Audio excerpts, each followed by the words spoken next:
Hot 97. Vic, you made it. I'm so glad you're here, I know, man. I made it. Thank you for having me. Of course. Now we're a few hours out. Yeah. We're here. The album's getting ready. Are you excited for all of us to hear the autobiography of Vic Mensa? I'm so excited. I think you might have already heard it. I hope you caught some of it when you were Wings. there. I love Wings. Yes. Word up. Yeah, so, my debut album, The Autobiography, is releasing in a couple hours. I'm excited. Do you care about numbers, or is this like something you've been working on and you just are ready for the world to have a piece of you? This is really a personal thing right here, man. And honestly, like something that I'm doing for 10 years down the road, 15 years down the road. I feel like so much of music is disposable right now. Oh, yes. And the way that I approached this album was to make something that you could discover, generations from now, the way I discovered Ready to Die, you know what I mean, 10 years after it came out. And this is that type of album, The Autobiography. I mean, look, I know there's probably a bunch of songs that you love, but if there's one that you absolutely that's your baby, which song would it be? My favorite song is called Home Wrecker, and it features Weezer.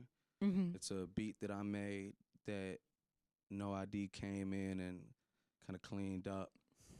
And, it's just like a crazy story. My ex-girlfriend broke into the crib and trashed it, and there was a girl that would become my new girlfriend that was in the back. A lot of things happen. It's just, I love the song though, Yeah. And it really, to me, like, encapsulates the concept of the autobiography. And it's just honest, it's vulnerable, it's funny, it's like laughing, crying. It's kind of like Shakespearean. Did that actually happen?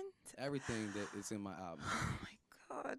Have you heard from them at all? Are they excited about the album? Or no ties? Or is it kind of like the past is the past? It's not a day situation. I'm in a relationship, and that woman has been just like really, really influential to me coming to a place where I could even make this album. Nice. So, that's who I Oh, could talk to. that's so sweet. All the girls right now are like, oh my God. Now you're making it harder for all the guys out there. Like, do I make you feel like that? I think that something that, was important in this album was, to me, to really represent the places I've been and kind of use them to dictate and show you where I'm trying to go. Yeah. And so I've been in fucked up relationships. Yeah. You know what I mean? And I'm telling the story of them all through the album. But I'm trying to show you how I recognized where I misstepped and where I could have taken it in a different direction. And I'm trying to learn from my past, learn from my mistakes in all areas of my life. And that's what this journey in this album is about. I thought it was really awesome that JayZ talked about how you're just like a once-in-a-lifetime artist.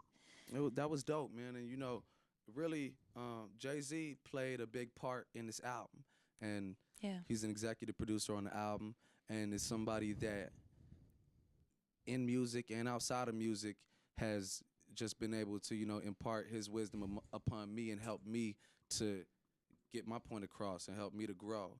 So that's the process of this album. So everybody that was involved, from Hove to No ID, were people that I was learning from musically, but I'm also, since the music is such a direct reflection of my life, I'm learning from them just like as a man, and like how to deal with people. And I'm growing, and that's what this whole album was about. It was really about kind of growing up. I thought I was actually reading some stuff online about you, and I know you had mentioned how Jay had a chance to talk to you about a song or a line that might have dissed somebody or whatnot, and he taught you about it, about taking it out. You did. And here's the interesting thing. When I talk to you, I feel like you're so passionate about your work and your art. That's how you really know you respect Jay, because I don't feel like if anybody else came and told you, hey, take that line out, you would have done it. You would have been like, fam, what? No, I mean, I'm not a contrarian. Yeah.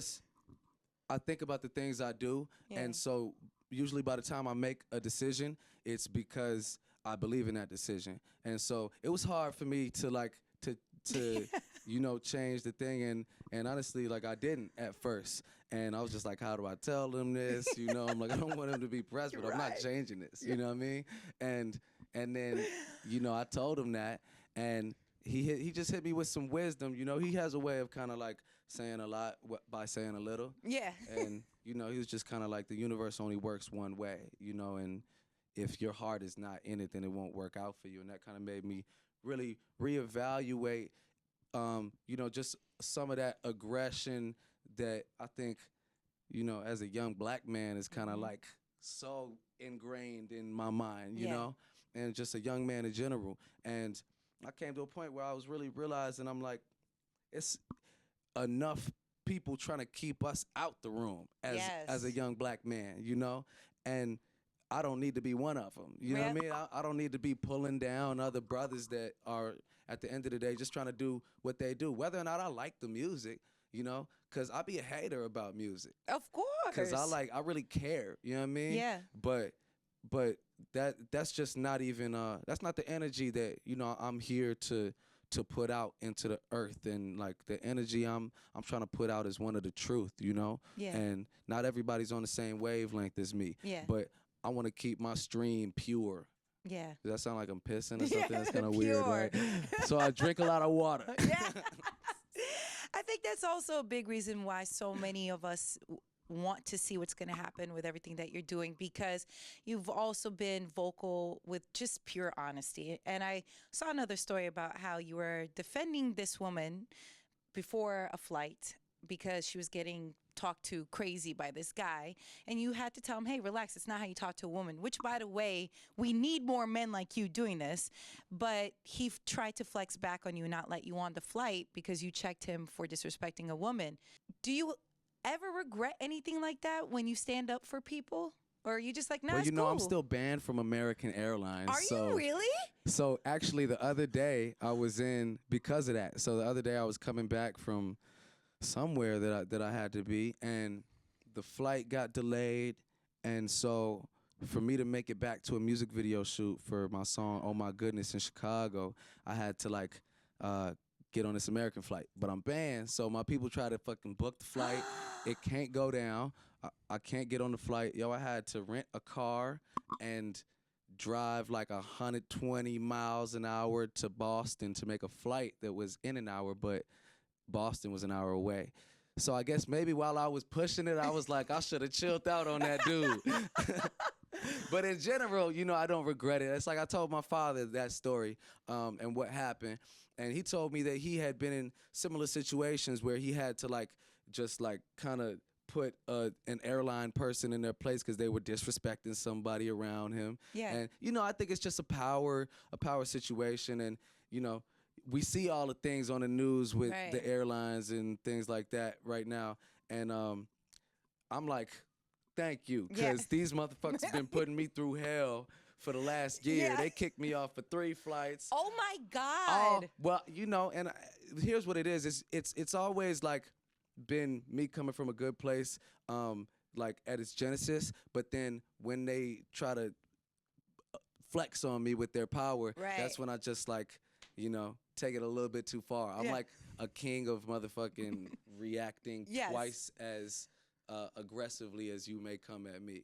Which is something but it's because it's I'm being brought to right you, now. though. Do you hear what? Word up. I didn't get on the flight high and drunk and like start knocking stuff over. I was like, in every situation, in that situation, I was trying to defend that woman. In another situation, I was talking to a fan that was like suicidal, and I was trying to get his mind right. Yeah. And, you know, they got mad at me because I was on the phone, and then the woman did the finger across the throat to me. And then they got the police, and, you know, I bugged up. Oh, no. So if you listening to this, go tweet American Airlines. Y'all better unban Vic Mensa. Tweet hashtag American Airlines. Yes. Vic Mensa. Let Vic Mensa go. Free Vic. Word up. Free Vic. American Airlines, free Vic. That's the hashtag right there. You know what's so funny? Even when you're talking about these times, you're smiling. I know you're excited for your album, man.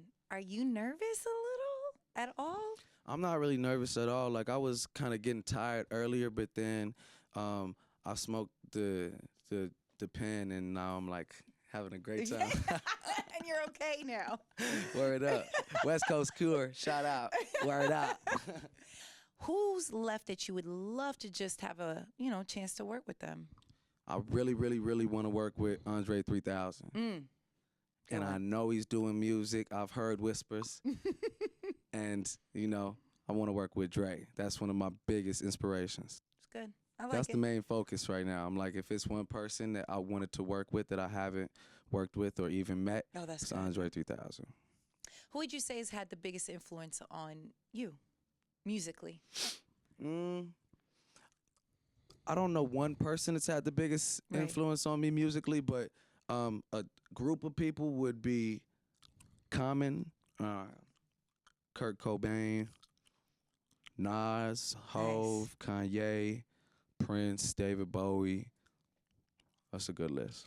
And we were talking about Prince in the studio, and actually me and a blogger who works for us, she was like, Vic looks like Prince. I know I really do, right? Yeah. I was Prince for Halloween. I killed it too. Yes. Do people say it all the time to you? All the time. I had the purple jacket with the perm, and I was really doing it up. So I'm like, when they do the biopic, it might be time for me. The biopic. Yo, sign them up right now. And American Airlines. There's 2 things that people got to do after this interview. Oh, yeah. Get on Twitter and say Vic Mensa for Prince biopic. Yeah. This is so awesome. It's great. Shameless promotion of my agenda. Why not, though? Why not? You're supposed to live life. So there was things exchanged between you and Yachty. Now that you're in a different space, do you feel like you're past that? I don't need to tear another black man down, Yeah. And things I said because I'm at it. But, at the end of the day, I realized that that's not the energy I need to put out there, And it's like rap is a contact sport. It is. It's a competitive thing, and I feel like we're at a place right now where people are a lot more sensitive to things like that, and it's social media, and everything gets like blown up into a whole big thing. You say one thing in Sacramento or something, or Indianapolis, middle of nowhere, and you might just have somebody tweeting about it in New York 5 minutes later. Yes. You know what I mean?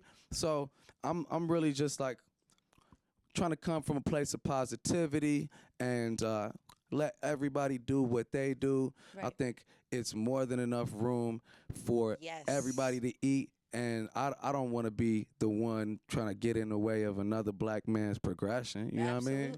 At all. Yeah, absolutely. And you know what? I think it's beautiful to hear this because knowing the title, The Autobiography, being inspired by Malcolm X, a big reason why we love Malcolm was because he was so vulnerable with all the stages that he went through, and also being okay with admitting like, hey, you know what? I might have handled this situation, might do this, but I'm growing. I'm learning every day.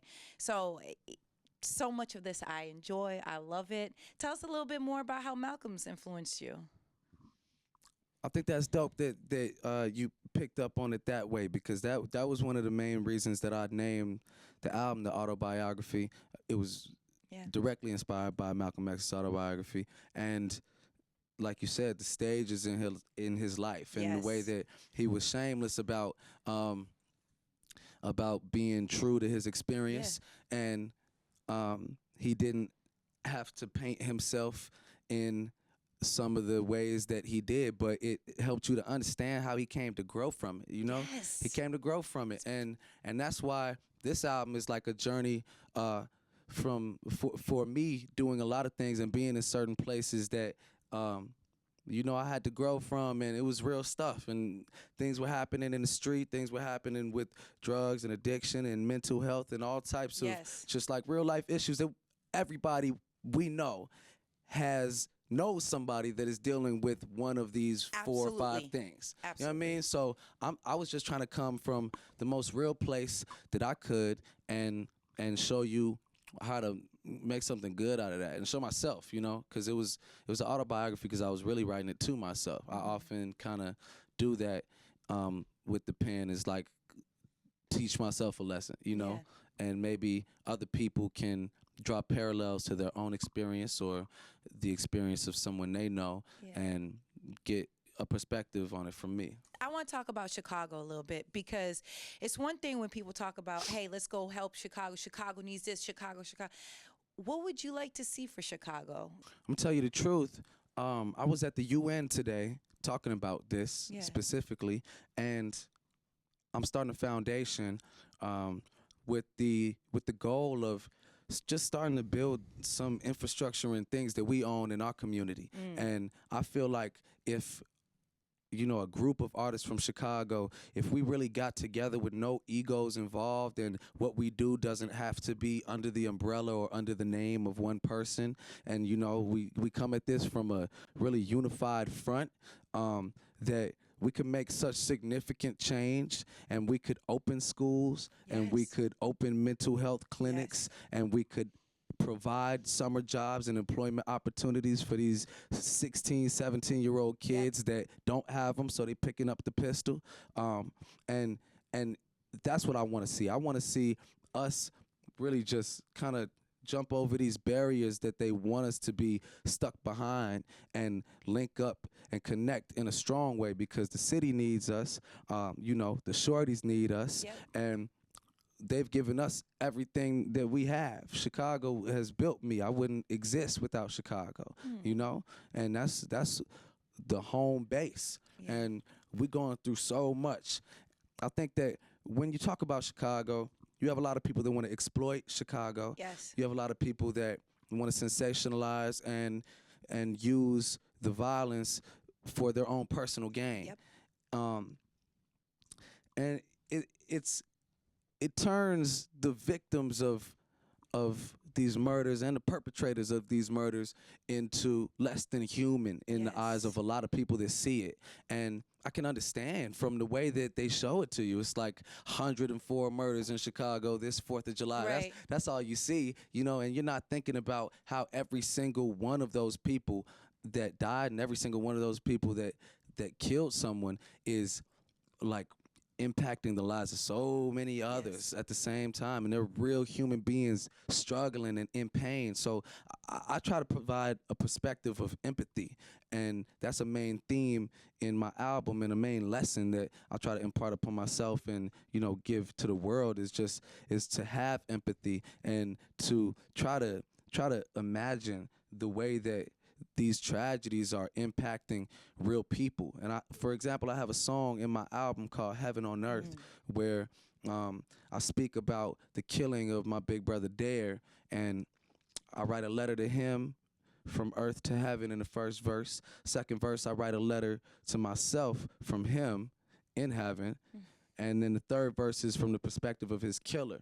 And for me to be able to get past that, because there was points in time when with that song, even after I wrote it, when I would be driving and it would just make me crazy emotional, because it's hard to imagine somebody that killed your best friend as a human being worthy of you trying to understand them. And maybe that man just had a child, and that man was fearing for his own life in whatever sick twist of fate. And maybe that man thought about that murder for the rest of his life. Maybe he's still thinking about it today. Maybe he's hearing this interview, and that shit might hurt him. And I had to come from a perspective of empathy to be able to forgive and not hold that burden upon myself. So I just think that if we can all in Chicago put our egos aside and really just put our money where our mouth is, and it ain't got to be about nobody but Chicago. I love it. And we could just really make some change happen. And, of course, those who are from Chicago would want to help. I mean, I agree with you. I just think everyone should, right? And I think we should go from place to place like this. Like, hey, let's all unify. This is the game plan. We want ownership. We need to do this. But just imagine if that idea came into play everywhere. And it needs to. And I think that we need to make that a reality, and the reality of this next phase of global interconnectivity. It hasn't been around very long. Black Twitter just became a thing a couple years ago that's recognized. Like, what happens when like black activism becomes a thing that is connected like that? That's when it gets scary, dangerous, and it gets progressive, and that's where we need to be. So that's why I appreciate, you know, when you have people like Colin Kaepernick coming to Chicago and doing programs for the youth. It's important, and we need to be taking that same lens to, you know, places like Flint, Michigan, and Baton Rouge and Minneapolis, and you heard it here first. If you didn't think about this before, like that's where we need to go. I love it. The energy's needed, and I think we just need to do it. Like you said, there's nothing else to it than it just needs to get done. I remember when I had a chance to talk to you for MTV TRL, and we were talking about police brutality, and I remember all the fans were cheering for you because you were very clear on where you stood with everything and people being held accountable for their actions. Do you feel, even though you're so young, that I'm sure your family's like, damn, you're taking a lot on, you know, maybe just go enjoy things, like relax a little bit. I'm sure your lady maybe feels this way. That's my dad. Is a little bit. But you know, but he recognizes that I have a purpose, and that I'm a grown man now, and I'm strong, and I've been through a lot of things, and I have resolve, and you know, more important to me than, you know, my comfort is like trying to bring up my people, because there's a lot of people struggling a lot more than I am. You know what I mean? Like, I'm not doing too bad, and there are a lot of people doing real bad. So I can't sit right with that if I'm just like relishing in my own comfort and forgetting about, you know, niggas that I'm still on the phone with that's still trapping just to make ends meet. Yeah. Man, hopefully things will get better. Hopefully, you know, you and others who feel the same way can set the bar a little bit, because we really need, especially times like this, especially when you have an administration like this that clearly has an agenda that doesn't go for us. You know what I mean? So it's nice to see you talk about this. How are the trolls when they hear this? Do they always come at you? Are they always attack? I can only imagine. I really kind of I detached when I started making this album. I stopped reading mentions and comments and timelines, and I only kind of just started up a little bit because the label was like, you gotta get on social media. And I'm like, yo, social media.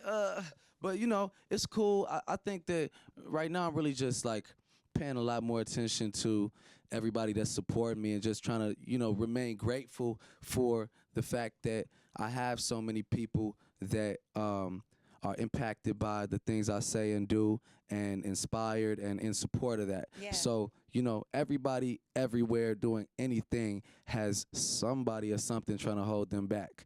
And it's no different making music. But I'm lucky to have maybe more support than everybody everywhere doing whatever they might be doing. You know, you got a bogus boss and you working at Popeyes, like, ain't nobody finna stand up for you. And, you know, I'm lucky to have as many people as I do in my corner, so I feel good about it. Now, your dad is from Ghana? Yeah. That is so awesome. So have you had a chance to go back to Ghana? Yeah, I've been to Ghana a handful of times. I'm planning on going before the year is out. It's dope because it's really, really the experience. You know, I'm going to the Zongo, that's the hood. And, and I'm off the grid, and it's like what I find in Africa. Well, I've only been to Ghana, but what I find in Ghana that I want to find here is just like a mentality of we're in this together, you know? Like, I remember I saw something that demonstrated that to me my last time in Ghana. I saw this cab driver. Now, you know, the roads are unpaved, the cabs are crazy. It ain't no it's not traffic lights. It's not yellow lines. Don't cross here.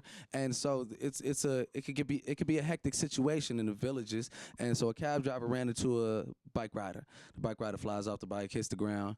You know, the cab driver gets out the cab, and I just saw them exchange this look like, my nigga, I know it ain't no roads out here, man. You know, like, my bad. It's all good. You know what I mean? And was just like wow, because if that was America, somebody could have just got blasted for that, you know, or sued, like or sued, something. beat up, just like road rage. You know how people would just scream at you like crazy, and all you did was like try to merge. You know, this man just got knocked off his bike, and they recognize that they're both in a fucked up situation, basically. Do you think that feeling will ever be here? Because I agree with you. I do think that feeling. I don't think that's the energy of America, and I don't think that that's the way this place was built. But I do think that you know, within our community, be it like a hip hop community or fucking the black community, Puerto Rican community, all of us together, like we could just have more of a sense of camaraderie because honestly, I see a lot of parallels between them having hectic and unpaved roads to us, you know, having like just a lot of things set up for us to crash into each other. Yes. And we got to be aware of that, because we're just a lot stronger together than we are like separated. So do you know jollof? Is that what it is? Jollof rice. Yeah, word You know up. how to cook any? No, I mean, I can't like really cook anything. I'm sure I could, but I just don't really. I could follow a recipe, but my pops can make the jollof rice though. Word up. When you go to Ghana, do people recognize? Do they know that? All right, he does something in America. Sometimes they actually, sometimes they do. But then it's like they catch wind of it, so it's like I'll get in there, and then they'll know that I'm here, and then you know the whole block goes up. When I go back, I'm about to do a video.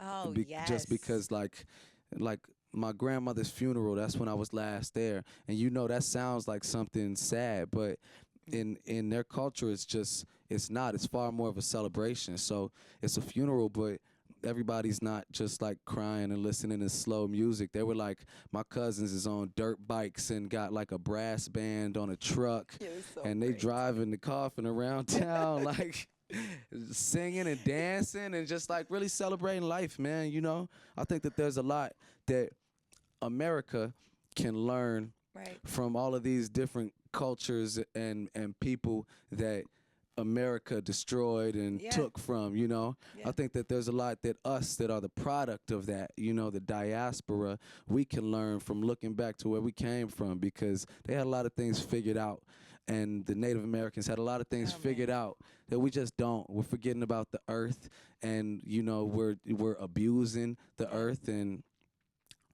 we're also abusing each other, you know, and we're stuck in this mentality that was given to us by colonizers, you know, enslavers, and we got to break out of that.